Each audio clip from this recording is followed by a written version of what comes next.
So I'm making a jelly roll rug, and they get their name from the use of these rolls that we can buy at the quilt store.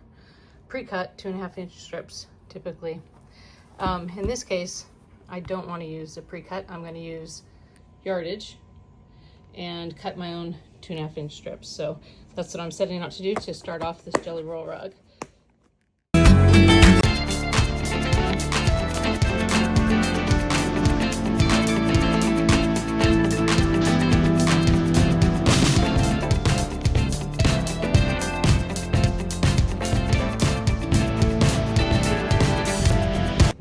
I have got my strip of fabric, strip of batting all ready. This is the clover tool. Take the little guy apart. I've struggled with getting this one off, so I have robbed my husband's toolbox for his needle nose pliers. And that comes out really easily now for me. Normally with a jelly roll, when you're doing a rug, you're going to be folding this into the center like that, and then one more time, and then you'll sew along this seam. So what this tool does is you do fold it to start just like you would, and you pass it through the largest piece, and what you'll see is it creates a bit of a V here. So you'll insert this guy right into there, and it'll click in. There we go. And then the second part that I showed you where you fold it in one more time, you're going to go ahead and do that, pass it through the littlest piece, and put its counterpart on.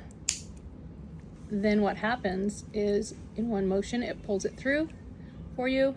You don't have to use all the little clips, and you can just go ahead and sew as you go right on your sewing machine. I'm trying to get in there really tight so you can see my needle and how that jelly roll is stacked and how close to the edge I am when I'm sewing. So I will try to set you back up and show you how sewing through this works. So I'm just going to sew along, like I said, close to the edge. I'm using a jeans needle or a purple needle, walking foot. This is really thick, so you would definitely want to use a walking foot. And then you'll see in the frame now my clover tool. And so what will happen is as I'm sewing, the clover tool comes forward, and I let it, I'm just guiding, and then when I'm ready, I pull back as far as I want, whatever you're comfortable with, fold it over, and again, I'm just guiding. I'm not pushing, I'm not pulling, I'm not providing any sort of tension, but I'm also not pushing. I'm just guiding, making sure it stays along that edge. And as the tool comes forward, I pull it back. Just keep going.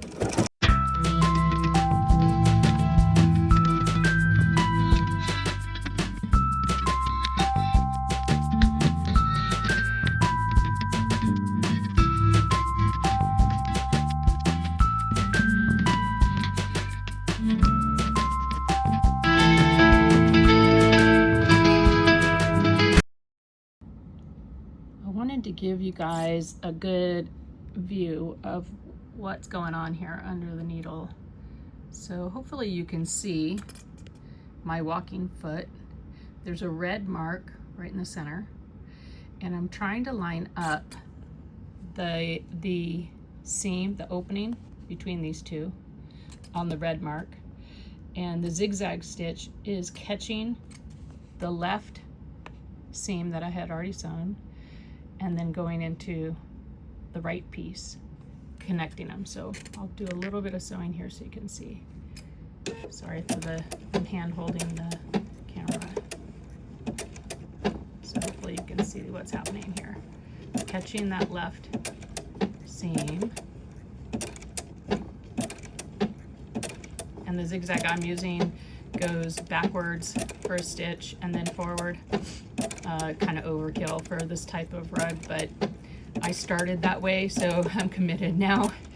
And and it's eating up a ton of thread. Jelly roll rug eats up a ton of thread anyway, but I've already gone through one whole cone, and by cone I mean that large cone. So okay, so hopefully you got to see that pretty good. After sewing all of the strips into sets of 2, I then sewed them into sets of 4, 4s to 8s, and so on. It helped to keep it more manageable under the sewing machine. And notice here, I'm just guiding the strips. I'm also alternating the direction I feed the strips into the machine each time to help reduce any warping they may have.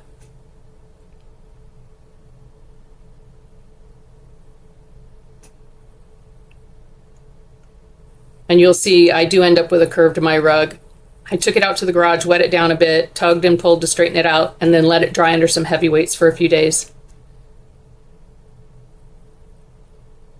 Because of the size, 54 by 42, I used my husband's huge metal ruler from the garage to get a good straight edge.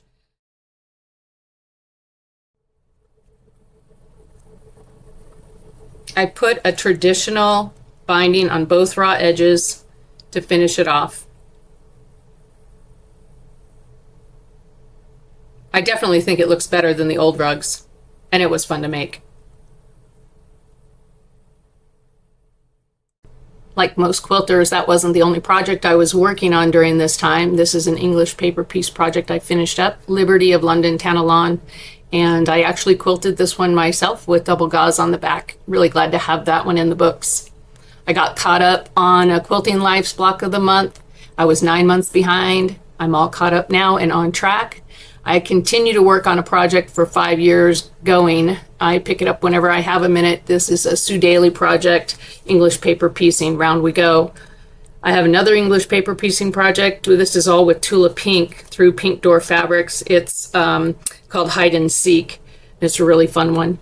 My son wanted me to make his friend a quilt, so I did. She really likes whale sharks. That's what this one's about. I did 2 other quilt tops for soccer, end of year soccer gifts for the coaches, and those are at the Long Armor. And during this time, I also had back surgery. I hope you enjoyed the video.